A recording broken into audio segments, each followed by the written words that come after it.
Buen día, qué bueno que nos acompañan en esta siguiente presentación de un tema de una gran trascendencia para nuestra sociedad. Vamos a hablar de una enfermedad crónica que causa un gran impacto en los servicios de salud y en la población, que es la insuficiencia renal crónica. En un momentito más les voy a presentar a nuestra invitada, pero antes quisiera recordarles que estos temas de salud para la población están orientados a informar en un lenguaje accesible y nos gustaría que en caso de que les interesen los temas, se suscriban o de perdiz al menos nos den los like, nos impulsan mucho eso. Y les recuerdo que los temas que vamos grabando hasta este momento, uno cada mes, los pueden encontrar en nuestra página www.orocheli temas de salud. Pueden ver el link en el pie de este video y ahí pueden encontrar todos los temas que ya hemos grabado. Y recordarles que también estamos haciendo unos cortos de cada tema amplio que dura pues más de 45 minutos. Estamos sacando unos cortitos que tienen duración entre 1 minuto y 3 minutos, de tal manera que en esos cortos presentamos la parte importante de cada punto y si no tienen tiempo para revisar el video completo, será una buena alternativa para que revisen los puntos más importantes de esta conferencia. Sin más introducción, bueno, damos inicio con la presentación de la doctora Laura Cortés Sanabria. Ella es médico cirujano y partero, hizo una especialidad en medicina interna, tiene una maestría en salud pública, tiene un doctorado en ciencias de la salud pública, toda una trayectoria académica, es investigador, tiene reconocimiento por el Sistema Nacional de Investigadores nivel 2 y actualmente, ha trabajado como médico en el Instituto Mexicano del Seguro Social y en el ISSSTE y actualmente se desempeña también como docente en la Universidad de Guadalajara, tanto en el Centro Universitario de Tonalá como en el Centro Universitario de Ciencias de la Salud. Laura, me da mucho gusto tenerte aquí, es una gran amiga, una gran interesada en el tema de la insuficiencia renal, con la que ha trabajado mucho tiempo, y bienvenida. No, al contrario, doctor Celis, muchas gracias por la invitación y por la oportunidad de poder venir a hablar de un problema que, como ya lo comentaba usted, es de especial relevancia, como es la enfermedad renal crónica. Desafortunadamente cada vez vemos más pacientes con este tipo de padecimiento y pues es muy importante que la comunidad esté informada, que la población esté informada de qué es esta enfermedad y cuáles son los impactos que tiene a nivel de salud. Bienvenida. Y lo primero que quiero preguntarte es, ¿qué es la enfermedad renal crónica? Sí. ¿Qué entendemos por eso? La enfermedad renal crónica se define como la pérdida lenta y progresiva de las funciones del riñón. Y a medida de que avanza a través del tiempo esta pérdida de las funciones del riñón, el medio interno se va alterando hasta que llega a desarrollarse un contexto pues clínico en el paciente que los médicos denominamos uremia. Y bueno, conforme avanza, llega a una etapa en que las funciones del riñón totalmente se pierden y en caso de no tomar las medidas necesarias puede incluso ocasionar la muerte del paciente.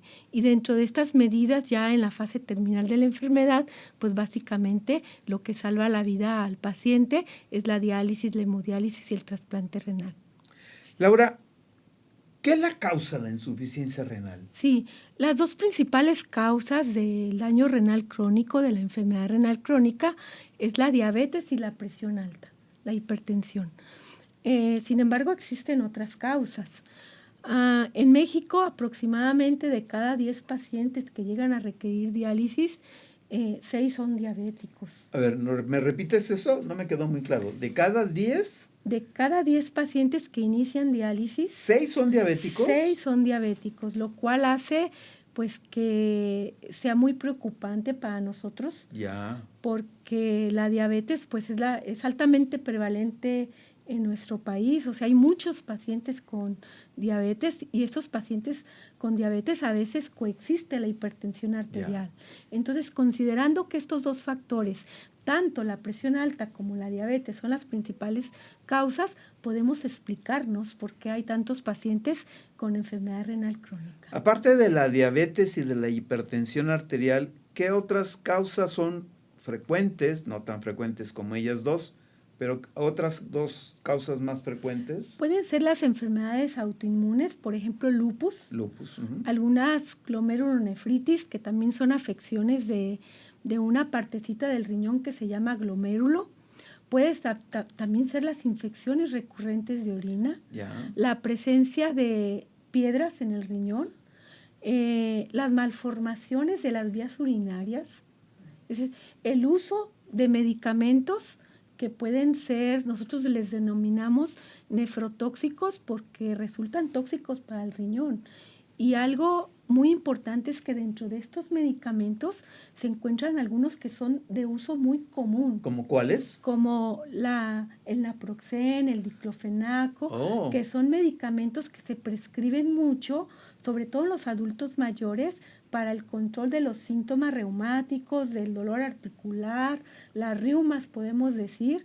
Entonces, pues, o a veces son incluso hasta autoprescritos, o sea, el propio paciente los consume de forma, de forma independiente, sin prescripción médica, y a veces hace un abuso en el uso de este tipo de medicamentos. Este tipo de medicamentos a largo plazo definitivamente ocasionan ¿algún antibiótico? Claro, también antibióticos, por ejemplo, hay unos antibióticos que se denominan aminoglucósidos, como la micacina, la gentamicina, que afortunadamente pues ahora ya hay una prescripción como más razonada y un control más estricto en la venta en las farmacias, pero sin embargo, pues esto debe ser considerado especialmente. Claro, claro. Y además, pues puede sobrar por ahí alguna cajita con medicamento que se acumula o que se compra en el mercado negro y que se administra y que puede provocar el daño. No hay que tener mucho cuidado con eso. ¿Qué tan frecuente es la insuficiencia renal en la población general? Desafortunadamente en nuestro país pues no hay un registro de datos renales que nos permitan como hacer un análisis muy preciso del comportamiento de esta enfermedad. En el mundo, el 10% de la población, independientemente del lugar geográfico donde vivan o la raza, padecen enfermedad renal crónica. ¿10%? 10%. Uno de cada 10. Uno de cada 10. Por eso es que se considera que prácticamente es una pandemia. Y además, esta cifra tengo la certeza que está subestimada, porque estas cifras surgen de los registros mundiales de pacientes que están en diálisis. Pero falta agregarle a aquellos pacientes que tienen estadios más tempranos de la enfermedad renal crónica. En México, desafortunadamente, ocupamos los primeros lugares a nivel del número de casos nuevos por año. Jalisco es el único estado que lleva un registro de datos renales y que ha sido tomado como representativo por otros países, por ejemplo, Estados Unidos. Y el número de casos nuevos en el 2019 fueron cerca de 600 casos nuevos por millón de habitantes, de casos nuevos. Y los casos que existen en ese momento que se van sumando, que es lo que nosotros denominamos casos prevalentes, son aproximadamente 1,800 casos por millón de habitantes. Mucho. Ya me comentabas, Laura, algunos factores determinantes, condiciones en las cuales puede motivarse el inicio de la enfermedad, que fue la diabetes, la hipertensión, el consumo de algunos medicamentos, analgésicos, antibióticos. ¿Cuáles son otros factores de riesgo, la herencia, Sí. no sé, la obesidad. ¿Qué otros factores de riesgo podemos mencionar? Mira, Alfredo, los factores de riesgo para enfermedad renal crónica los clasificamos en 3 tipos. Los que acabas de mencionar y que también yo mencioné son los que son considerados factores de inicio, porque dentro de la historia natural de la enfermedad, estos factores por sí mismos desarrollan el daño renal. Sin embargo, hay otros factores predisponentes que cuando se suman a la presencia de estos factores de inicio, incrementan la probabilidad de que tú puedas padecer enfermedad renal crónica.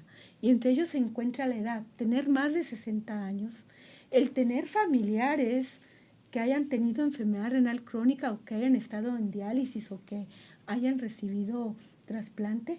El simple hecho de que seamos hispanos también es otro factor de riesgo. Oh. El tener la historia de haber sido prematuro, ¿por qué? Porque no se desarrolla el riñón con su número de nefronas que debe de desarrollarse. Y bueno, algunos otros factores también como el síndrome metabólico. Ahora, ¿qué es el síndrome metabólico, el Laura? síndrome metabólico es una serie de componentes que se suman, ¿sí? Como la obesidad, la hipertensión, la dislipidemia, que juntos ocasionan mayor riesgo cardiovascular.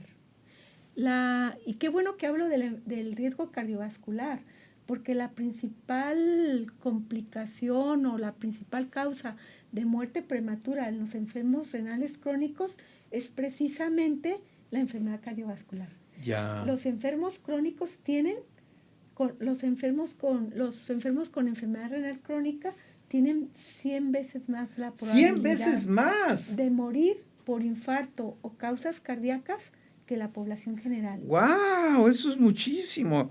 Eso yo no me lo sabía. Sí, incluso este riesgo de muerte es más fuerte que la probabilidad de que el paciente llegue a requerir diálisis. ¡Wow! ¿Esto qué quiere decir? Se está muriendo antes de que llegue exacto, a que el riñón falle completamente. Exacto. ¡Oh! Y otro tipo de factores que considero que sí es importante mencionar, bueno, la función de los factores predisponentes y de inicio nos van a permitir identificar a quienes tenemos que hacer escrutinio o detección temprana. Pero hay otros factores que se denominan factores de progresión del daño renal. A ver, mencionaste que había 3 tipos de factores. Los de inicio. Los de inicio, los de...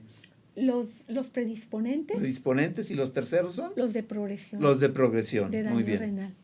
Y entonces los primeros 2, los de inicio y predisponente, vuelvo a repetir, nos permiten identificar qué personas o población hay que hacerle escrutinio porque pueden desarrollar enfermedad renal o pueden tenerla sin nosotros saberlo.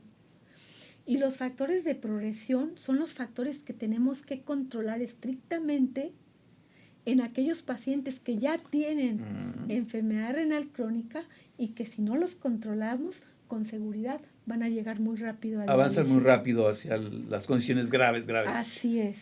Bien, gracias. Mucha información que algunos médicos ni siquiera sabemos, para empezar. Ahora, ¿cómo me doy cuenta que estoy desarrollando una insuficiencia renal? ¿Se siente, duele? ¿Cuáles son las manifestaciones a las que le tenemos que poner atención? Sí, esa pregunta es súper interesante, porque los síntomas dependen de la severidad de la enfermedad. Y la severidad se clasifica en estadios clínicos. Los estadios son 5. El estadio 1 y 2 es lo que nosotros denominamos enfermedad renal crónica temprana, estadios iniciales de la enfermedad. Y curiosamente no hay síntomas.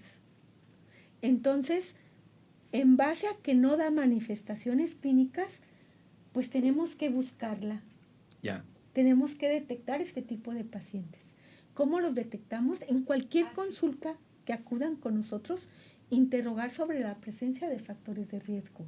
Y si tiene factores de riesgo, entonces hay que establecer el diagnóstico de enfermedad renal crónica. O sea, hay que ponerle atención a si es diabético, si es hipertenso, si está consumiendo esos medicamentos que favorecen. Ahora, recordemos, porque el tema da para mucho más, que ni la diabetes ni la hipertensión arterial dan manifestaciones antes de que empiecen a dar problemas. Por eso son peligrosas, porque son silenciosas. Por eso es importante que una persona, cuando identifique la presencia de estos factores de riesgo, es decir, es diabética, es hipertensa o tiene sobrepeso, obesidad o lo que tú comentabas en el sentido de ingerir medicamentos que dañan al riñón, pues tiene que decírselo a su médico y recordarle que cómo estaría su función renal.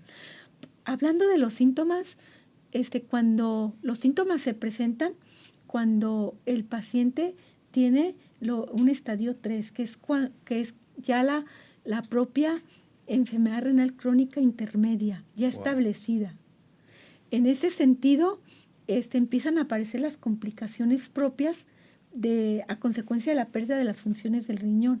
Por ejemplo, empieza a aparecer la anemia renal, las alteraciones del calcio, del fósforo, aparece la hipertensión o se descontrola la hipertensión en quienes ya eran hipertensos, empieza a haber manifestaciones de retención de líquidos, como edema en extremidades, palpebral, X. Entonces, por eso en el estadio 3 nos tenemos que enfocar. Cuando un paciente tiene menos de 60 mililitros de filtrado glomerular, nos debemos de enfocar a identificar estas complicaciones propias del daño renal. Y ya empieza a haber síntomas. En el estadio 4 es lo que se considera el estadio prediálisis. Y ahí ya hay una serie de síntomas y signos floridos secundarios a la uremia, a la retención de aquellas sustancias que no son correctamente eliminados por el riñón. Y en el estadio 5, que es el estadio terminal, el paciente ya no puede sobrevivir si no tiene terapia de reemplazo renal.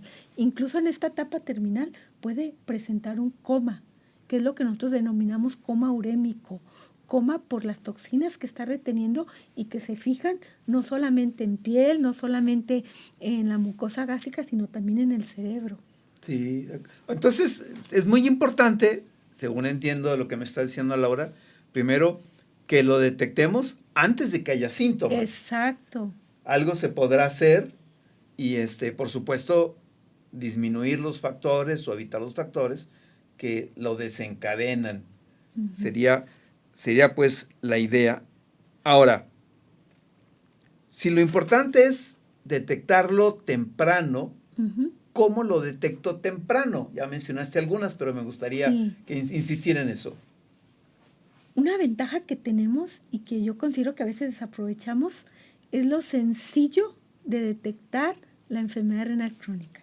¿Por qué? Porque lo único que tenemos que hacer es pedir una creatinina en sangre y en base a esa creatinina en sangre estimar la función del riñón, estimar la filtración glomerular. Ni siquiera necesitamos recolectar una orina de 24 horas como se hacía antes. Si hay algunos casos específicos en que sigue siendo una indicación, esta medición del aclaramiento de creatinina en orina de 24 horas, pero son los menos. Hay otra sustancia que también es de utilidad y es mejor que la creatinina, pero tenemos más difícil acceso y tiene mayor costo, que es la cistatina C. La cistatina C. Entonces, ¿algún examen de orina, algún examen general de orina? Enseguida, ¿En qué tenemos que fijarnos? Sí, enseguida, después de que estimamos la tasa de filtración glomerular, tenemos que medir marcadores de daño renal. Y esos marcadores de daño renal, el más representativo es la albuminuria, la albúmina en orina. La albúmina, normalmente un riñón, cuando está filtrando adecuadamente y su anatomía es normal, no tiene por qué tirar albúmina. ¿Qué es la albúmina? La albúmina es una proteína. Una proteína. Una proteína donde en condiciones normales el riñón es como un sedazo que impide la salida de esta proteína. Entonces, cuando la orina tiene esta proteína, esta albúmina, uh-huh, quiere decir que el riñón está empezando a fallar. Está empezando a fallar. Ya después de que cuando avanza más el daño, ya no solamente se elimina albúmina, sino ya se eliminan todas las proteínas. Todas las proteínas. A ver, entonces, uh-huh, en alguna secuencia, yo empezaría con identificar prematuramente diabetes e hipertensión. Así es, factores de riesgo. Sería como lo primero, ¿no? Uh-huh. Segundo, una creatinina en sangre que tendríamos que hacerla cada cuándo o quiénes tendrían que hacérsela?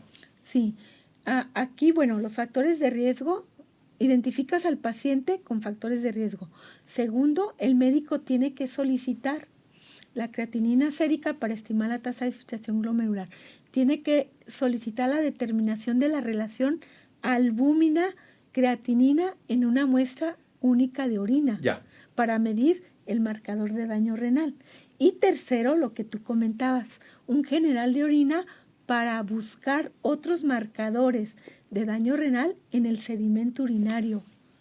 Entonces, por ejemplo, sangre en orina, eritrocitos, por ejemplo, cilindros. Que no son normales, cilindros patológicos. Ni sangre ni cilindros tiene que haber en la orina normalmente. Cilindros patológicos. Ok. Bueno, ¿hay alguna diferencia entre esa detección temprana, esos estudios iniciales y el diagnóstico? ¿El diagnóstico cómo lo establecen al final? El diagnóstico se establece confirmando la persistencia de la alteración del filtrado glomerular a través de la estimación de ese filtrado con fórmula, la persistencia de la presencia de albuminuria, ¿sí? Y esto es independientemente de la causa. Este criterio aplica para definir la presencia de enfermedad renal crónica independientemente de si el paciente es diabético o hipertenso. A ver si entendí entonces. Si voy y me hago un estudio y sale algo anormal y luego en los siguientes estudios regreso a la normalidad, ¿puedo estar tranquilo?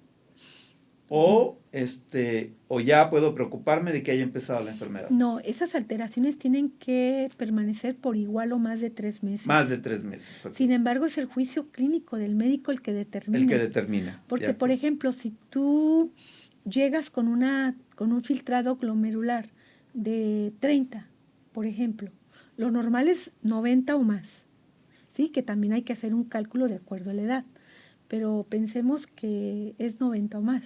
Entonces, si llega con 30, pues no me voy a esperar a repetirlo dentro de los próximos 3 meses. Inmediatamente establezco el diagnóstico de enfermedad renal crónica. Si el paciente llega con excretando 2 gramos de proteinuria con una tasa de filtración glomerular baja, pues también no me espero. Ya está el diagnóstico, ¿sí? Okay, de acuerdo. Ahora, ¿quién lo trata? O sea, ¿con quién tengo que ir a tratarme? ¿Y en qué consiste el tratamiento? Sí, en relación bueno, el médico de primer contacto, el médico de atención primaria, el de medicina familiar, es quien debiera hacer esa detección temprana. ¿Por qué? Porque generalmente los pacientes con factores de riesgo acuden rutinariamente a esas unidades de atención primaria. Cuando la enfermedad ya da síntomas, pues la gente busca la atención del internista o la atención del nefrólogo. Entonces, otra vez depende del estadio de la enfermedad.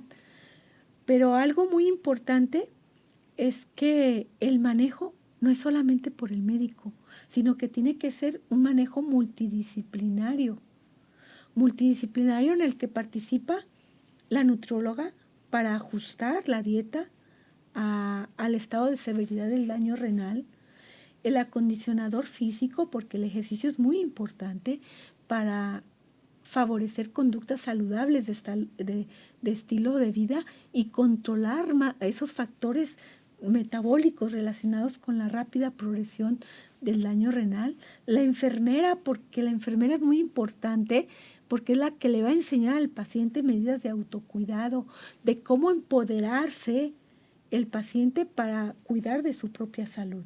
Y la trabajadora social también es importante, porque tenemos que indagar cuál es las redes sociales de apoyo, tanto familiares como de su comunidad, para impulsar al paciente a empoderarse y adherirse al tratamiento. Por otra parte, psicología también es importante. Entonces, lo ideal es que la atención del enfermo con daño renal crónico, independientemente del estadio, sea multidisciplinar y centrado en el paciente. Pero algo muy importante es que el paciente debe de tomar una actitud muy activa. El paciente debe de conocer sus metas ideales de tratamiento. Y el paciente tiene que empoderarse de la importancia que tiene el cambiar su estilo de vida, el cambiar conductas tener una disposición al cambio de conductas negativas de estilo de vida. Ahora, eso es en cuanto a la pregunta que me haces de quién los trata, quién los maneja.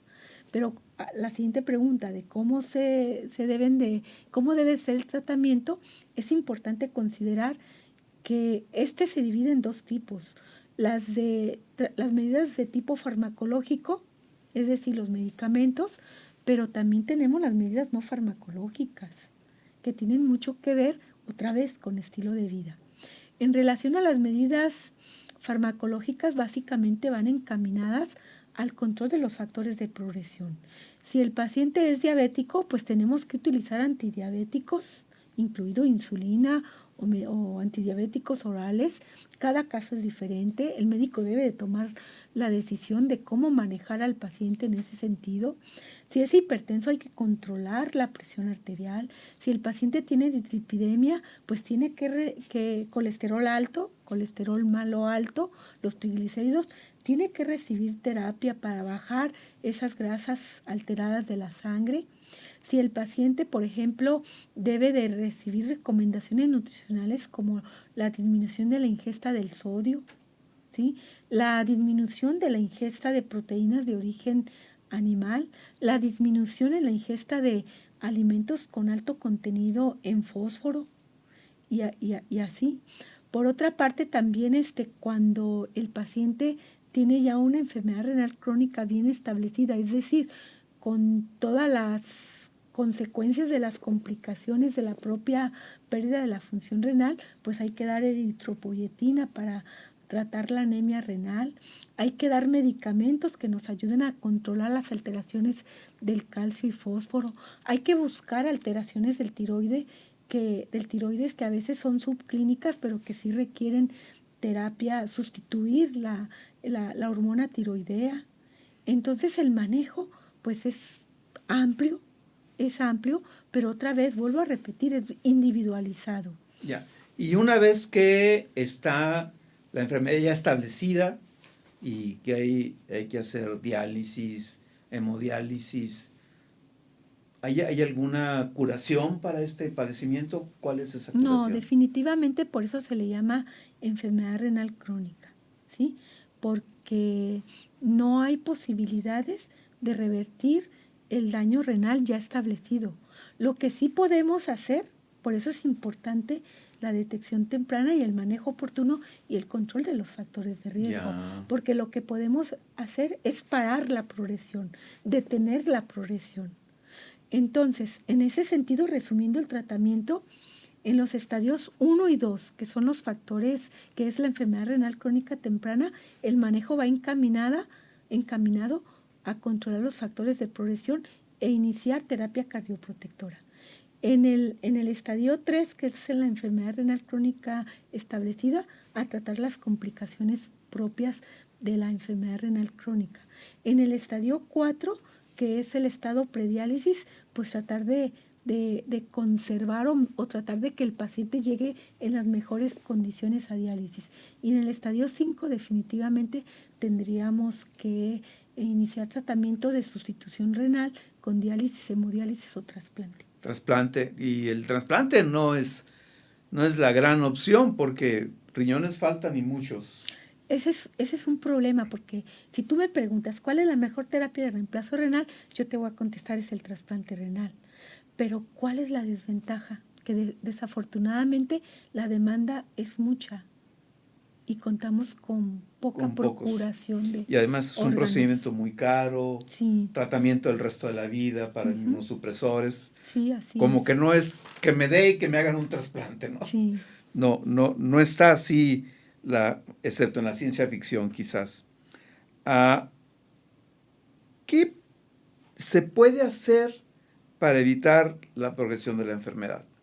Partamos de que yo no tengo ninguna manifestación y descubro que mi glucosa se está elevando, que mi hipertensión se está elevando. Empecemos por ahí. ¿Qué es lo que tengo que hacer para evitar que la enfermedad empiece y una vez que empezó, progrese? Sí, lo primero pues que tiene que hacer es acudir con un profesional de la salud para que identifique primero si tiene o no tiene daño renal. Segundo, que clasifique la severidad de la enfermedad renal crónica en estadios. Y tercero, que inicie un plan de manejo de acuerdo a la severidad o al estadio clínico de esta enfermedad.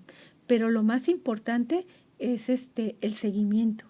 El seguimiento viene la frecuencia con la cual debe de darse seguimiento a la progresión del daño renal. Otra vez, la progresión se hace evaluando qué tanto cambia el filtrado glomerular, qué tanto aumenta o se controla la albuminuria.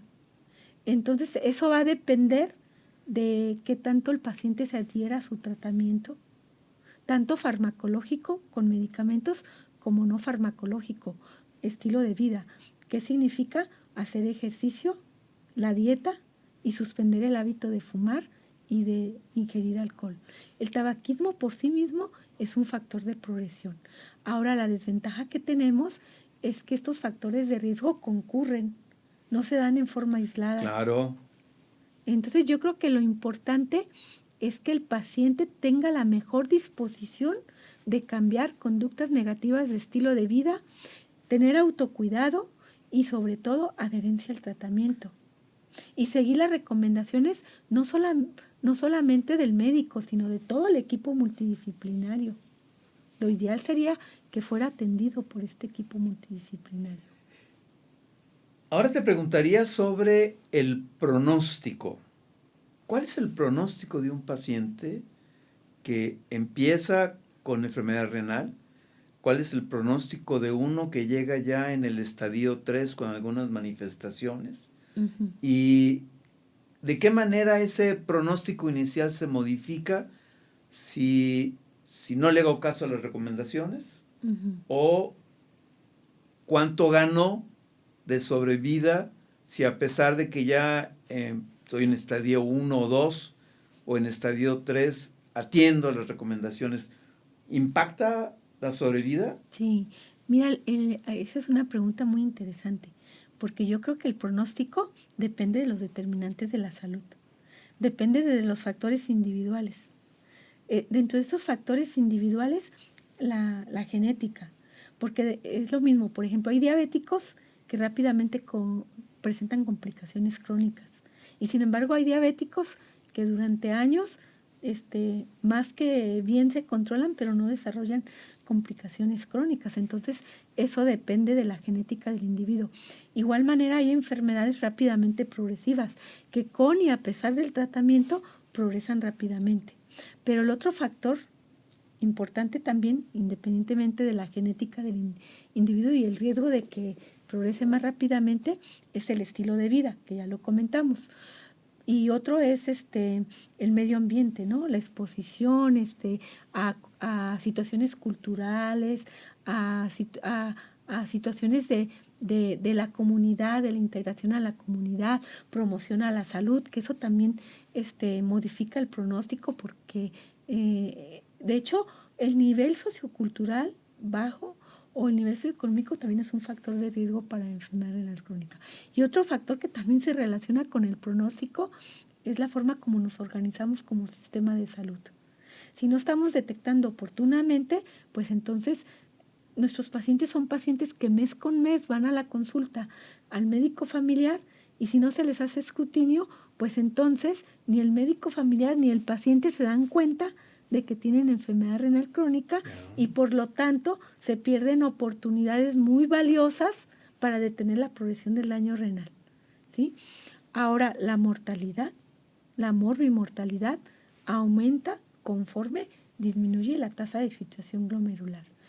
Y, por ejemplo, desde estadios tempranos el riesgo de muerte es, por ejemplo, el 20% y prácticamente la mortalidad, en pacientes aún con terapia de reemplazo renal, excepto el trasplante renal a 5 años en pacientes en diálisis es baja. Ya. Ahora, un paciente en estadio 2, por ejemplo, que recibe un tratamiento adecuado, que está siendo supervisado, que tiene apego al tratamiento, comparado contra un paciente en el mismo estadio 2, pero que dice, caray, de algo se tiene que morir la gente, ¿no? Y sigue con un estilo de vida no adecuado, que no pone atención. ¿Cuánto se traduciría en diferencia de años por vivir? Enorme, enorme. El primer escenario es el escenario ideal que quisiéramos vivir. En el segundo, pues desafortunadamente es el escenario en el que se comportan la mayoría de nuestros pacientes. Desgraciadamente. Sí, pero yo te puedo, no tengo la cifra así precisa, pero yo te puedo decir que puede duplicarse el riesgo de progresión y de muerte prematura, de agudización de la falla renal. En los que no atienden. La mortalidad por todas las causas. De hecho, una de las ventajas de la nueva clasificación, ya no está nueva, porque se publicó en el 2012, de la enfermedad renal crónica, es que nos permite semaforizar este riesgo, este pronóstico, de acuerdo al nivel de tasa de filtración glomerular y de acuerdo a la cantidad de proteínas que eliminan por la orina.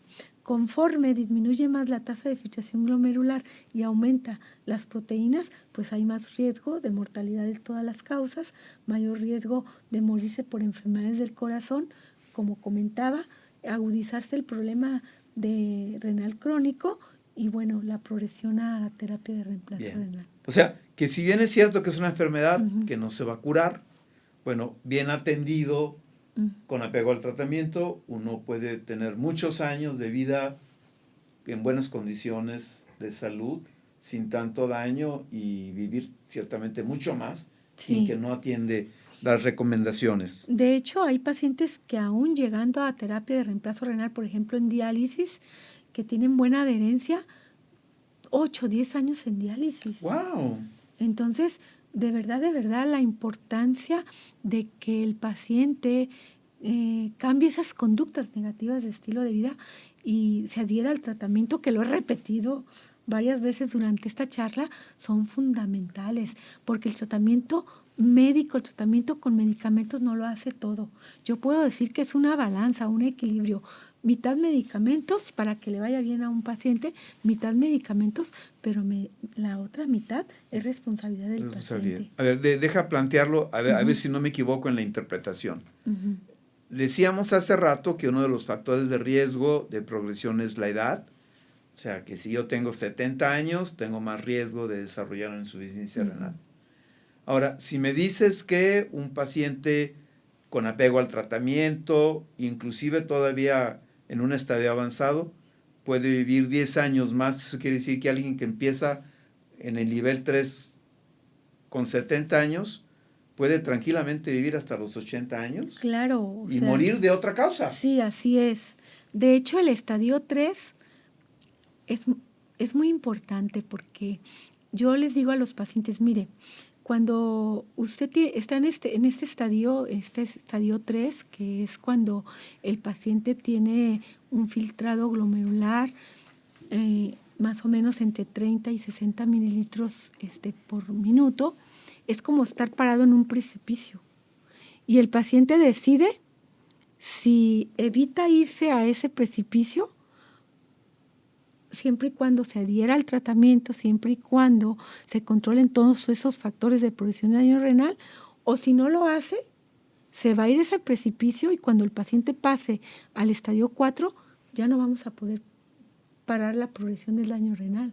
Ahí lo que tenemos que hacer es preparar al paciente para que llegue en las mejores condiciones a diálisis. A la diálisis.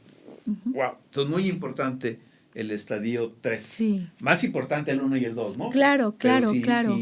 Si no se nos pasó el 3, así como todavía hay mucho que hacer. Sí, así es. Siempre hago esta pregunta, ¿qué experiencia has escuchado tú o qué escuchas? Yo no he escuchado mucho, pero hay quien pretende con medicinas alternativas curar o atender la insuficiencia renal. ¿Qué importancia tiene eso en el tratamiento? Sí, realmente no existe evidencia científica que nos muestre la efectividad de este tipo de terapias alternativas. Y yo considero que a veces son peligrosas porque pues ha habido pacientes que se someten a terapias como gorgoterapia, ¿sí? ¿Qué es la gorgoterapia? Se comen los gorgojos. ¡Ah! Ajá, que porque eso les ayuda para los riñones. Orinoterapia, plantas. Entonces, lo que sí existe evidencia de que hay algunas plantas o alimentos que pueden ayudar al riñón, por ejemplo, la cúrcuma, la curcumina, por ejemplo, la jamaica. Pero bueno, yo creo que ahí lo importante es precisamente la participación del experto en nutrición para que les diga cuáles son los alimentos o plantas que les pueden ayudar. Pero también hay que tener cuidado porque también hay plantas que directamente dañan el riñón. De acuerdo. Que dañan al riñón. Y de pronto esas nos las pueden ofrecer en el tianguis, ¿no? Y antes de que te pida un resumen, platícanos qué es lo que están investigando actualmente. Sí, pues mira, nosotros ahorita estamos, aparte del efecto pues de las ventajas y los beneficios de la detección temprana de la enfermedad renal crónica, estamos evaluando la importancia de que el médico familiar tenga las competencias para manejar a este tipo de pacientes, la importancia de la consejería nutricional en este tipo de pacientes, cómo se asocia a la calidad de la dieta en el control de estados inflamatorios. La enfermedad renal crónica es un estado inflamatorio por sí mismo, Entonces, cómo la calidad de la dieta, la mejor calidad de la dieta se asocia al control de estos patrones de inflamación o marcadores de inflamación. Estamos estudiando cómo los pacientes que ya se encuentran en diálisis, hemodiálisis, tienen trastornos del sabor que les impide tener una alimentación adecuada y eso contribuye a acelerar la desnutrición que caracteriza a estos pacientes. Estamos investigando también qué tanto se relaciona el deterioro cognitivo desde estadios tempranos de la enfermedad renal crónica, porque la enfermedad renal crónica es toda una serie de mecanismos fisiopatológicos que involucran no solamente al riñón, prácticamente involucran a todo el organismo porque el riñón tiene funciones vitales que benefician o regulan todo el organismo. Entonces, pues prácticamente eso estamos estudiando. Déjenme comentarles, no lo va a decir Laura, pero déjenme comentarles que Laura tiene un gran reconocimiento nacional precisamente por uno de los trabajos que estaba relatando ahorita, que fue el impulsar la detección de estos problemas de salud renal en el primer nivel de atención, es decir, con el médico familiar. Recuerdo que recibiste un premio por ahí nacional. Sí. Bueno, pues es toda una autoridad en ese sentido. Y pensando, que es una de las virtudes que ella tiene, desde una perspectiva de salud pública, no pensando solo en el tratamiento, el nefrólogo se dedica a eso, es muy capaz, pero la idea es que no lleguemos a ser enfermos renales. ¿Cómo podríamos resumir así brevemente los temas más importantes que tratamos ahorita? Me gustaría, antes de hacer el resumen, complementar un poco la pregunta anterior cuando hablaste de la perspectiva de salud pública, porque nosotros también hemos evaluado la carga de la enfermedad, ¿sí? La carga financiera y epidemiológica de la enfermedad. ¿Por qué? Porque es una enfermedad de alto costo. Y no solamente para las instituciones que se encargan del cuidado de estos pacientes, sino también para el propio paciente y su familia. Porque este tipo de tratamientos, especialmente con diálisis, hemodiálisis o trasplante, llegan a ocasionar gastos catastróficos en salud, tanto en el paciente como su familia. Entonces es otra línea de investigación que hemos estado trabajando y que bueno, que nos ha permitido pues participar con expertos en economía de la salud, tanto a nivel nacional como internacional. Y bueno, como resumen, ¿qué diría yo? Yo creo que el mejor mensaje para llevar a casa es que para evitar o detener la pandemia de la enfermedad renal crónica terminal es definitivamente la detección temprana, ¿sí? Y no solamente la detección temprana, sino la promoción de la salud desde etapas tempranas de la vida, desde la población infantil. ¿Por qué? Porque realmente cuando nosotros escuchamos que somos una población con alta prevalencia de obesidad infantil, pues inmediatamente pensamos que somos una población enferma, porque sabemos que la obesidad no solamente es factor de riesgo para diabetes, para hipertensión, para dislipidemia, también para enfermedad renal crónica. Por otra parte, pues cada vez vemos más pacientes más jóvenes con enfermedad renal crónica de causa desconocida. Y cada vez se recorre más el tiempo en que aparece esta enfermedad renal crónica. Entonces, por eso es importante que haya una política de salud que impulse esta promoción de la salud desde el kinder, desde la primaria, sobre alertar sobre estos factores de riesgo a los niños. Por otra parte, algo muy importante que también considero es la sistematización a través de este modelo de atención en primer nivel de atención o en medicina familiar, que es la identificación de factores de riesgo, pruebas de escrutinio de enfermedad renal crónica, clasificar la severidad de la enfermedad y establecer un plan de manejo de acuerdo a esa severidad. Pero algo también muy importante es involucrar al paciente en el cuidado de su propia salud. El paciente debe de conocer sus metas de tratamiento y debe de tener un acompañamiento por todo el equipo multidisciplinario para que aprenda a cómo tener esa disposición para cambiar conductas negativas de estilo de vida.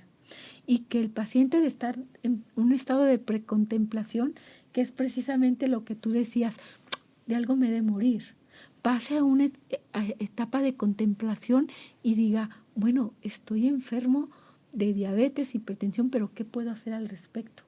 Y de aquí pase a una etapa más activa y diga, ok, voy a ir a que me detecten enfermedad renal crónica porque soy diabético o porque soy hipertenso. Y enseguida, una vez que se le detecta, decir, ahora sí me tengo que adherir al tratamiento y tengo que tomar una actitud activa en el propio cuidado de mi salud.